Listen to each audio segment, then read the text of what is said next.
Guys আজকে আমরা দুজন জলের কম্পিটিশন করব, ঠিক আছে? দু গ্লাস জল নিয়েছি, ও এক গ্লাস আমি এক গ্লাস।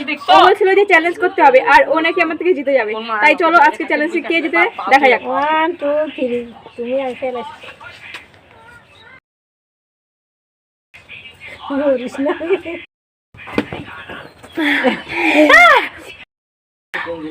মা মা প্রথমে না হাসাচ্ছিল, আমার ভাই আবার পাশে দিয়ে জামা দিয়ে খোঁজাচ্ছিল, এরপরে আমি জিতে গেছি। আমি কতগুলো কথা বলে নিচ্ছি, সবাই কেউ শেষ হয়েছে, কি মজা গাইস।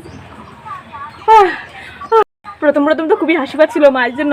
মা বলছে কি ওই আগে খাওয়া শুরু করে দিয়েছে, আমার তো শুনে কি হাসি হয়েছিল, ভাবছিলাম কি আমার মুখ থেকে বেরিয়ে গেল। 1 2 3 না হতো কে? তুই আমি আগে করেছি। গাইস কে আগে শুরু করেছে তোমরা একটু বলে দিও। আমার থেকে তো মনে হচ্ছে তুই আগে শুরু করছিস। ও ছোট ভাই সত্ত্বেও আমার সাথে কম্পিটিশন করছে, এটাই আমার গর্ব।